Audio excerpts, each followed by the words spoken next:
Hotel बाग मारे जायके की दुनिया में नया आविष्कार, मटकी दम बिरयानी का हुआ है शाहकार। शाही पकवान के तरीके से तजुर्बेकार, जिस मिट्टी की मटकी में होगी बिरयानी तैयार, उसी मिट्टी के मटकी में आपको परोसा जाएगा यार। अब से सिर्फ बिरयानी नहीं, शाही मटकी दम बिरयानी जो देगा आपको शाही जायके का मजा। तो आइए अपनों के साथ या होम डिलीवरी घर बैठे मंगवाइए बीगोस के हाथ, opposite central bus stand, traffic signal, Bijapur. PSI scandal पर बसनगौड़ा पाटिल का बयान। पीएसआई गैर कानूनी भर्ती के संबंध में कांग्रेस के बीजेपी मंत्रियों पर जबानी हमलों और इस्तीफे की मांग पर बीजापुर सिटी एमएलए यत्नाल ने कहा कि किसी के भी आरोप लगाने से इस्तीफा देने की जरूरत नहीं। सिद्धरामैया और डीके शिव कुमार इस घोटाले के चलते अश्वत्थ नारायण को रिजाइन दे। इस पर कहा कि पूरी जांच के बिना ही कौन आरोपी है ये कहना कैसे मुमकिन है। इल्जाम लगा सकते हैं, इस्तीफा दे, जेल में डाले, ये हमारे संविधान में नहीं। कौन गुनहगार है इस पर बीजेपी हाईकमान फैसला लेगी, कहा यत्नाल ने। मंत्रिमंडल विस्तार के सवाल पर भी कहा कि हाईकमान का फैसला ही हमारे लिए आखिरी होगा, कहा सिटी एमएलए बसनगौड़ा पाटिल ने। यार ಬೇಕಾದರೂ ಆರೋಪ ಮಾಡಬಹುದು, ಆ ಆರೋಪ ಆಗೈತೆ ಅಂದ ಕೂಡಲೇ ರಾಜೀನಾಮೆ ಕೊಡಬೇಕು, ಅವ್ರನ್ನ ಜೈಲಿಗೆ ಹಾಕ್ಬೇಕಂತ ಎಲ್ಲಿ ಕಾನೂನು ನಮ್ಮ ಸಂವಿಧಾನದಲ್ಲಿ ಇಲ್ಲ. ಇಡೀ ಕರ್ನಾಟಕ ನಾಳೆ ಮುಂದಿನ ಚುನಾವಣೆಗೆ ಇವತ್ತು ಪಕ್ಷವನ್ನು ತಯಾರು ಮಾಡ್ಬೇಕನ್ನುವಂಥದ್ದು ಹೈಕಮಾಂಡ್ ನಿರ್ಣಯ ಮಾಡ್ತಾರೆ. ಅವಾಗ ಬಿ ಜೆ ಪಿಯಿಂದ ಅವ್ರು ಹೋಗ್ತಾರೆ ಇವ್ರು ಹೋಗ್ತಾರೆ ಅಂತಿತ್ತು. ಈಗ ಅವ್ರು ಯಾರು ಹೋಗ್ಬೇಕನ್ನೋರೆಲ್ಲ ಬ್ರೇಕ್ ಆಗಿ ಇಲ್ಲೇ ಭಾರತೀಯ ಜನತಾ ಪಾರ್ಟಿ ನನ್ನ ತಾಯಿ ಇದ್ದಂಗೆ, ಭಾರತೀಯ ಜನತಾ ಪಾರ್ಟಿ ಯಾವ ಕಾಲಕ್ಕೂ ನಾನು ಬಿಡುವುದಿಲ್ಲ, ನನಗೆ ಸಾಕಷ್ಟು ಭಾರತೀಯ ಜನತಾ ಪಾರ್ಟಿ ನನಗೆ ಅವಕಾಶ ಕೊಟ್ಟಿದೆ ಅಂತ ಹೇಳ್ತಾ ಇದ್ದಾರೆ. ನೋಡಿ, ಯಾವುದೂ ಪೂರ್ಣ ತನಿಖೆ ಇಲ್ಲಾರ್ದೇ ಯಾರಿದ್ರೊಳಗೆ ಕಲ್ಪ್ರಿಟ್ ಅದಾರ, ಯಾರಿದ್ರೊಳಗೆ ಸಂಚಿದೆ, ಅವರೆಲ್ಲರೂ ದಾಖಲೆ ಸಹಿತ ಸಿಕ್ಕ ಮೇಲೆ ಅವ್ರ ಮೇಲೆ ನೈತಿಕ ಜವಾಬ್ದಾರಿ ಬರ್ತದೆ. ಈಗ ಯಾರು ಬೇಕಾದರೂ ಏನು ಬೇಕಾದರೂ ಕಂಪ್ಲೇಂಟ್ ಮಾಡ್ಬೋದು, ಯಾರು ಬೇಕಾದರೂ ಆರೋಪ ಮಾಡ್ಬೋದು. ಆ ಆರೋಪ ಆಗೈತೆ ಅಂದ ಕೂಡಲೇ ರಾಜೀನಾಮೆ ಕೊಡಬೇಕು, ಅವ್ರನ್ನ ಜೈಲಿಗೆ ಹಾಕ್ಬೇಕಂತ ಎಲ್ಲಿ ಕಾನೂನು ನಮ್ಮ ಸಂವಿಧಾನದಲ್ಲಿ ಇಲ್ಲ. ಅದಕ್ಕೆ ಇದರೊಳಗೆ ಯಾರ್ಯಾರು ಇನ್ವಾಲ್ವ್ಮೆಂಟ್ ಅದಾರೆ, ಇವತ್ತು ಒಂದು ಕಂಪ್ಲೇಂಟ್ ಆಗಿದೆ, ಇವತ್ತು ಕೆಲವೊಂದು ಪ್ರಮುಖರ ಮೇಲೆ ಕಂಪ್ಲೇಂಟ್ ಆಗಿದೆ. ಇದೆಲ್ಲ ತನಿಖೆ ಆಗ್ಬೇಕು. ತನಿಖೆ ಆಗದರೆ ಒಮ್ಮಿಂದೊಮ್ಮೆ ಯಾರಿಗೂ ಫಾಶಿ ಶಿಕ್ಷೆ ಕೊಡ್ಲಿಕ್ಕೆ ಬರೋದಿಲ್ಲ.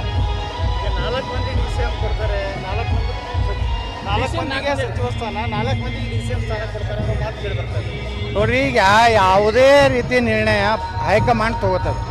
ಅದು ಯಾವ ರೀತಿಯಿಂದ ಮಾಡಬೇಕು ಅನ್ನೋಂಥದ್ದು ಹೈಕಮಾಂಡ್ಗೆ ಬಿಟ್ಟಿದ್ದು. ಹೈಕಮಾಂಡ್ ವಿಚಾರದಲ್ಲಿ ಎಲ್ಲ ಸಮುದಾಯಗಳು ಕೊಡಬೇಕು, ಎಲ್ಲ ಜಿಲ್ಲೆಗಳಿಗೂ ಪ್ರಾತಿನಿಧ್ಯ ಕೊಡಬೇಕು. ಎಲ್ಲ ಇಡೀ ಕರ್ನಾಟಕ ನಾಳೆ ಮುಂದಿನ ಚುನಾವಣೆಗೆ ಇವತ್ತು ಪಕ್ಷವನ್ನು ತಯಾರು ಮಾಡ್ಬೇಕನ್ನುವಂಥದ್ದು ಹೈಕಮಾಂಡ್ ನಿರ್ಣಯ ಮಾಡ್ತಾರೆ. ಯಾವುದು? ಮಾಡಬೇಕು ನಿಶ್ಚಿತವಾಗಿ. 2023 ಈ ರಾಜ್ಯದಲ್ಲಿ ಮತ್ತೆ ಭಾರತೀಯ ಜನತಾ ಪಾರ್ಟಿ ಸರ್ಕಾರ ಆಗಬೇಕು ಮತ್ತು ಪೂರ್ಣ ಬಹುಮತ ಸರ್ಕಾರ ಆಗಬೇಕು. ಈ ಮತ್ತೊಂದು ಪಕ್ಷದ ಒಂದು ಬೆಂಬಲದಿಂದ ಆಗಿ ಆ ಬ್ಲ್ಯಾಕ್ ಮೇಲ್ ಆಗಬಾರ್ದು ಅನ್ನೋಂಥ ಉದ್ದೇಶದಿಂದನೇ 2023ಕ್ಕೆ 150 ಸೀಟು ಭಾರತೀಯ ಜನತಾ ಪಾರ್ಟಿ ತರಬೇಕು ಅನ್ನೋಂಥ ಸಂಕಲ್ಪದೊಂದಿಗೆ ನಮ್ಮ ಪಕ್ಷ ಇವತ್ತು ಎಲ್ಲ ಕಡೆ ಸಂಘಟನೆ ಮಾಡ್ತಾ ಇದೆ. ನೋಡ್ರಿ, ಯಾವಾಗ ಯಾರು ಬರ್ತಾರೋ ಏನು ಬಿಡ್ತಾರೋ ಗೊತ್ತಿಲ್ಲ. 5 ರಾಜ್ಯದ ಚುನಾವಣೆಗಿಂತ ಮುಂಚೆ ಬೇರೆ ಇತ್ತು ವಾತಾವರಣ. ಅವಾಗ ಬಿ ಜೆ ಪಿಯಿಂದ ಅವ್ರು ಹೋಗ್ತಾರೆ ಇವ್ರು ಹೋಗ್ತಾರೆ ಅಂತಿತ್ತು. ಈಗ ಅವ್ರು ಯಾರು ಹೋಗ್ಬೇಕನ್ನೋರೆಲ್ಲ ಬ್ರೇಕ್ ಆಗಿ ಇಲ್ಲೇ ಭಾರತೀಯ ಜನತಾ ಪಾರ್ಟಿ ನನ್ನ ತಾಯಿ ಇದ್ದಂಗೆ, ಭಾರತೀಯ ಜನತಾ ಪಾರ್ಟಿ ಯಾವ ಕಾಲಕ್ಕೂ ನಾನು ಬಿಡುವುದಿಲ್ಲ, ನನಗೆ ಸಾಕಷ್ಟು ಭಾರತೀಯ ಜನತಾ ಪಾರ್ಟಿ ನನಗೆ ಅವಕಾಶ ಕೊಟ್ಟಿದೆ ಅಂತ ಹೇಳ್ತಾ ಇದ್ದಾರೆ. ಅದೇನು 5 ರಾಜ್ಯ ಚುನಾವಣೆ ಹಿಂದೆ ಅವರ ಬಗ್ಗೆ ಸಂಶಯಾಸ್ಪದ ಇತ್ತು. ಇವತ್ತು 5 ರಾಜ್ಯದಲ್ಲಿ ಮತ್ತೇನು ಬಿ ಜೆ ಪಿ ಭಾರಿ ಬಹುಮತ ಬಂದಿದ್ದರಿಂದ ಇವತ್ತು ಅವರೆಲ್ಲರೂ ಉಳಿತಾರೆ. ಇನ್ನು ಹೊರಗಿನವ್ರು ಯಾರು ಬರ್ತಾರೆ, ಅವರ ಚರಿತ್ರೆ, ಅವರ ಇನ್ನು ಭ್ರಷ್ಟಾಚಾರ ಅವೆಲ್ಲನೂ ಪರಿಶೋಧಿಸಿ, ಯಾಕಂದ್ರೆ ನಮ್ಮ ಪಕ್ಷದ ಸಾಕಷ್ಟು ಕಾರ್ಯಕರ್ತರು 20-30 ವರ್ಷ ದುಡಿದಂಥ ಕಾರ್ಯಕರ್ತರದ ಅವ್ರನ್ನ ಪ್ರೊಜೆಕ್ಟ್ ಮಾಡಿ ಅವರಿಗೆ ಟಿಕೆಟ್ ಕೊಟ್ಟರೆ ಮೂಲ ಕಾರ್ಯಕರ್ತರಿಗೂ ನ್ಯಾಯ ಕೊಟ್ಟಂಗೆ ಆಗ್ತದೆ.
हिंदू वालीगे शिवाजी महाराज की जय।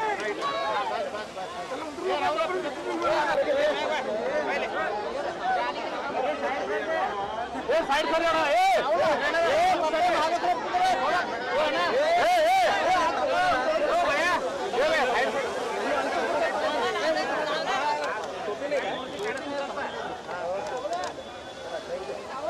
शिवाजी महाराज की शिवाजी महाराज की